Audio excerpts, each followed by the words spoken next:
Guys, you're not going to believe it. I am here with the iconic, world-famous Lidia Bastianich. Wow, this is like a dream come true. Well, Alexia, my pleasure. Thank you for having me. You are so welcome. You know, it's surreal being with you right now because I've been watching you, you know, since I was a little girl with my grandmother. We love you so much. My grandmother's no longer with us, but you know, we enjoyed watching you together, and she was one of the biggest inspirations on my life and my food, and she taught me everything I know, and you did too. You taught me a lot. Thank you, know? thank you. And thank you for giving me this opportunity to have this interview with you today. It's my Really, pleasure. I'm delighted that I saw you on your site, the website, whatever, cooking my recipe, and I says, wow, she knows how to cook, but you such a vitality, such a smile. Thank you. I really appreciated that. And thank you for having me. Thank you so much. Thank you. I hope I made you proud with your dish. It was delicious, by the way. Everyone loved it, and I went home and made it again. Oh, you did? Because my family needed it. You know, but it's that dish, might as well get right into it. Yes. That dish is a poor man's dish, a poor person's dish. Yeah. But it's so delicious and so easy. It has potatoes, it has pasta, and provola cheese. Yes. That's it. Yes. It was incredible.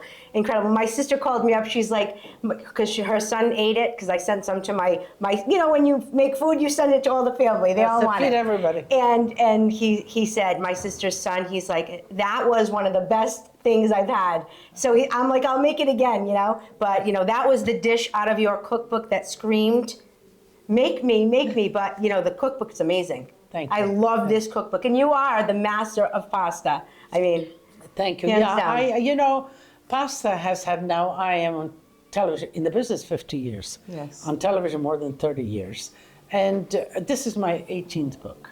And most of the other books are, you know, regular appetizers, this and that. But there was such a kind of wanton question out there from people, the viewers, my customers. You know, pasta had fallen out of favor for a while. Yeah. It's back in. Yes. It makes sense. Yes. And people wanted the recipe. And pasta is, it gratifies you. Pasta is economical. Pasta is easy to make. So how can you go wrong with pasta? That's right. I always say, I don't care if I'm going to be puffy tomorrow, I'm going to eat pasta. You know, and you know, that was one of my questions actually about the cookbooks, because you have written so many amazing cookbooks. Out of all of them, what was your favorite one? Well, I would say this one. You know, it's the baby you just had. Yeah, yes. You got to take care of that. There it is, everyone. You got to take care of that one. That's right. That's so right. now, but all of them have a special message, a special meaning, a special time in my career, in my life, and whatever, and recipes that I want to share with the viewers. Now, you know, because Alexia, I am not an inventive chef. These are not my recipes. These are all recipes from the Italian-American heritage. Italian in Italy and Italian-American heritage. Yes. And so I proposed those recipes with a little tweaking, making it easy for people, and it works. That's honestly one of the things that drew me to you, even as a little girl, because it was very familiar. Your recipes and just, I felt like I knew you first of all, because you have that personality that's so likable and warm, comforting, and you reminded me of my family. Honestly, that's the truth. I get that a lot. Yeah, you know. Yeah, I just want to hug you. I mean, I just saw you and you're like, do you know? I get people on the street that's kind of, oh, Lidia, this. Can I hug you? I said, sure. So I get a lot of hugs. Yes, yes. You can tell you how you have that, you know, warmth about you, and it's like inviting, you know, an inviting personality that so many people love. And tonight you're being honored. This is a night to honor you. How does that feel? It feels phenomenal. Yeah. You know, I was up here about 10 days ago at Dave's book signing. And back here, I said, you going back up there? I said, you know, I do a lot of fundraising, you know, my years in the business, so I relaxed a little bit. I still do my books, my television. Yes. But I do a lot of fundraisings and giving back. And of course, the Italian community. Yeah. It's important. Yes. And so whenever I get asked, but Rhode Island is a special place. I have a lot of fans here. Yes, you do. I'm the biggest one. I mean, yeah, I'm a Rhode Islander through and through. The Ocean State, the biggest little state in the Union. And, you know, all my grandparents were from Italy, so I grew up Italian. growing up Italian, there was nothing like it. And, you know, I try to bring back that Sunday dinner tradition that, you know, we kind of lost with like technology and social media, and, you know, finding someone like you that's, you know, still doing so many things for the Italian American community. And, you know, it's just like bringing back that whole, you know, the way I grew up, you know, and people love that. People love it. They do that, you know, especially the Italians and their food and their table. You can't take that away. Yeah. But you know what? Especially, you know, 30-some years on television, and you're now in the social media. You realize that people want it. They want to go back. They want to go back. They're missing the social connection to other people. You know, everybody on this social, and it's absolutely wonderful, this technology. But you need human contact. Yes. And the table and the food brings it, and the food is the glue. That's right. That's right. We can all connect with food. You know, it's just amazing. I want to ask you a few questions. So, how old were you when you came to America? I was 12 years old. 12. Okay. Okay. And what part of Italy were you from? Northeast, right on the border. Actually, part of why we became refugees, that we were on the part of Italy that after World War II was given to communist Yugoslavia. Okay, so Slavic border. That's the exact north by Trieste, Venice, all the way up. And so it became communist, and we had to escape back into Italy and ultimately came to the United States. Wow, wow. That's definitely something. You know, when you came, how did you find your passion for cooking and food? And well, it goes. Alexia, how did you get into it? Alexia, it goes back because, you know, I was born at the end of the war and the new regime. And if you will, everything was kind of mixed. You couldn't speak Italian, you couldn't go to church. There was not even enough food. And my grandmother, she had a little farm, and she grew food for all of us. But she had chicken, we had ducks, we had rabbits, we had 2 pigs every year, we had the slaughter, we made the sausage, the prosciutto, we had olive trees. Every November harvest, I was up climbing on the... So I was part of really connected to food from the ground up, to the animals. I would feed them. I would milk the goat. You know, we had a goat. You didn't go buy milk. You didn't have, you know, whatever you had. And so we made ricotta from it. And so I was young because I came here, I was 12. So you're talking about, you know, up until 10, 11 years old. But it remained with me so much because I think my connection to grandma, like I hear you talking about your grandma, and food was that connection. And I so retained it that as I moved on in my life, I kept on cooking that food to keep my grandmother, my heritage close to me. And I still do it to this day. You do. You do. I love that story. And I did do some research, and I realized you still have all these beautiful gardens and grow all your own. I do. Yeah, I love do. that. I do. I love that. I live in New York City, but a little bit on the outskirts, and I have a nice piece of land. And my mother lived with me. She was also on the shows, as you remember, but she passed. So we had to tend to this little garden. I have it still. I love it. When I go back next week, I have to plant my garlic. You plant the garlic now, you know. In the fall, in the fall. I love it. So yeah, I just need to be connected to the earth, shall we say? Now, what my question was, I did find out that Julia Childs encouraged you to start a cooking show. Is that true? It is. She is actually responsible, and I'm forever grateful. We started a little restaurant, my husband and I, in the suburbs. It was in Queens. And for 10 years, we did well. I hired a chef because I wasn't a chef. I was young and whatever, but I went in the kitchen with him, and I became the sous chef, and hence really got to know how to run the restaurant kitchen. And then we sold that, and we bought a little place in Manhattan, and we named it for Lidia, and I became the chef. And so I went in the kitchen. I said, I'm going to cook the food that we cook at home, that grandma cook, and whatever. And people became quite curious of this young Italian woman, and she's cooking risotto, she's cooking polenta, all the things that maybe were not. And Julia Child and James Beer both came one night for dinner, and she had risotto with mushrooms. She came the next week, she had the risotto with mushrooms. And she said to me, Lidia, you're going to teach me how to make this. And I said, okay. And so she came over the house, I taught her, we became friends. She invited me on her show. It was a Master Chef series. She had different chefs, but she invited. I had 2 episodes. It was a big success. And the producer says, Lydia, you're pretty good. You should have a show of your own. And she encouraged me. She says, Lydia, you deserve it. You do for Italian food what I did for French food. And so it happened. That is incredible. That is, I love it. I love that story. And I just recently found that out. You know, when I was conducting this interview, I did a little background, things I didn't really know, you know, and that was quite impressive. Now, my question to you is, can I come over your house and we cook mushroom risotto?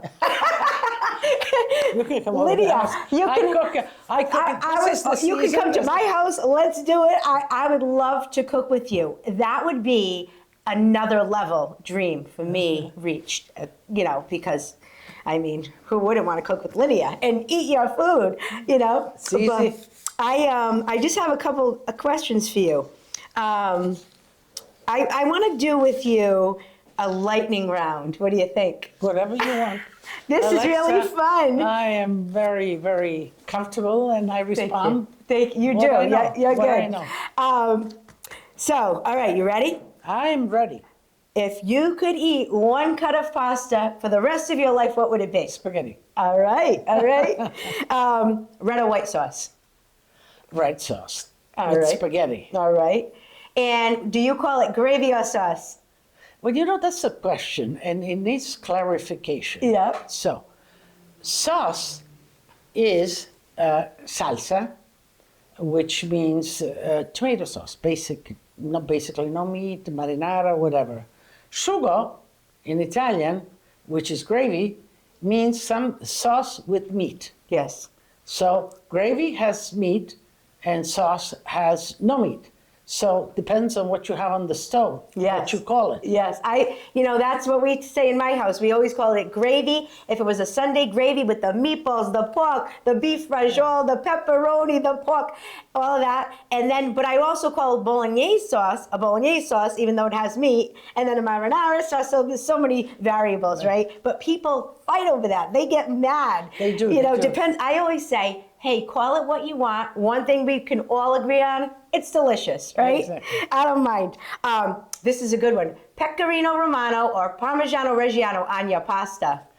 It depends again. You Yeah. see, so Pecorino Romano is made from 100% sheep's milk, and it's made usually, you know, the topography of Italy is such that in the south there's many sheep, there's hills and pastures and whatever. While on the north, the Po Valley has many fields of grass, and there's more cows and whatever. The Parmigiano Reggiano is made of 100% cow's milk, so there are 2 different flavors.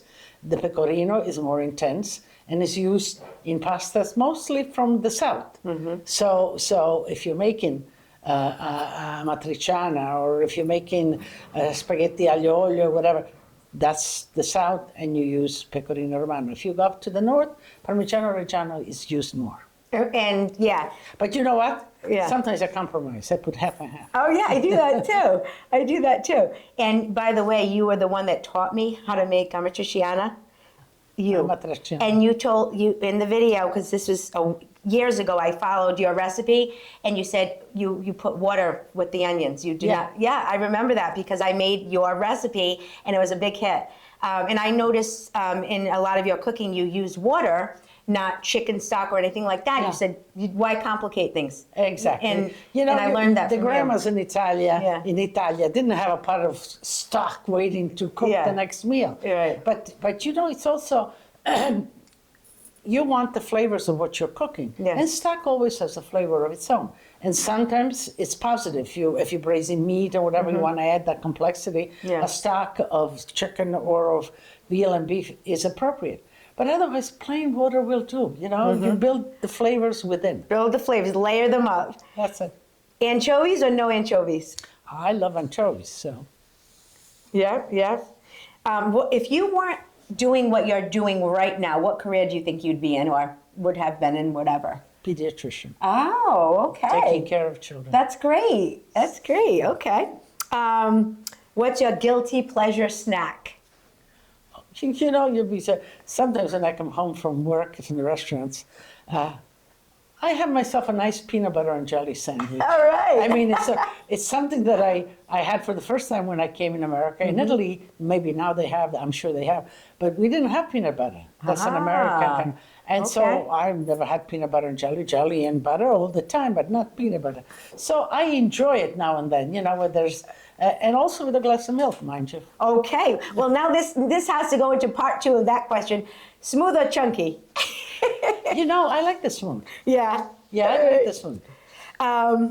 Describe your cooking in 3 words. Cooking is about the ingredients, understanding the ingredients, and exalting them as minimally as possible. Simple, do not add anything extra, just focus on those beautiful primary ingredients that you have. Love it. Love it. Let's see what else. Oh, cappuccino or espresso? Depends what time of the day. The morning I'll have my cappuccino. All right. And then in the after lunch, a little espresso. In the afternoon, an espresso. At night, because I can't sleep anymore, so no espresso. All right. All right. Well, I have one last question before we conclude the episode here. Who was your biggest inspiration on cooking and food? I think I go back. It's not, you know, like I had one of these, this encounter or this Escoffier or Artusi or whatever. Although I followed them and I got the books and I went back to Italy, of course, because I was young when I came here, so I wanted to know all of the regions. But I think it's that basic connection to products, where it comes from, seasonality, when is it perfect, the mature, the right flavor. So I would say my grandmother, I had a great aunt. She did great things with game food because, you know, in small towns, fall, winter, they went hunting. That was food. So she had me plucking the pheasant, whatever. And, you know, so all of those kind of complex little things, maybe within the family. That's where I really got my basis. The family. Food that I love to cook. Family traditions. But from then on, you know, I made sure that I went to the if you will, the masters and worked and see what they do. Yeah, you know, I want to learn from you, Lidia. I want to be with you and learn firsthand in your kitchen or my kitchen or any kitchen, your restaurant, because I love you and I thank you so much for giving me the opportunity today to have this interview. Thank you, Alexia. I really appreciate it. Oh, thank you. Thank you. And congratulations for tonight. This is a huge night for you. Continued success. You have a great presentation. Thank you can see your love oozes out of you for food, for family, for continuing that. Thank you, Lidia. Very soon. What? Thank you. Thank you, Lidia. I just want to give you these, Lidia. Oh, That's for you. thank you. And I got one for your daughter. They're my signature aprons. Oh, my goodness.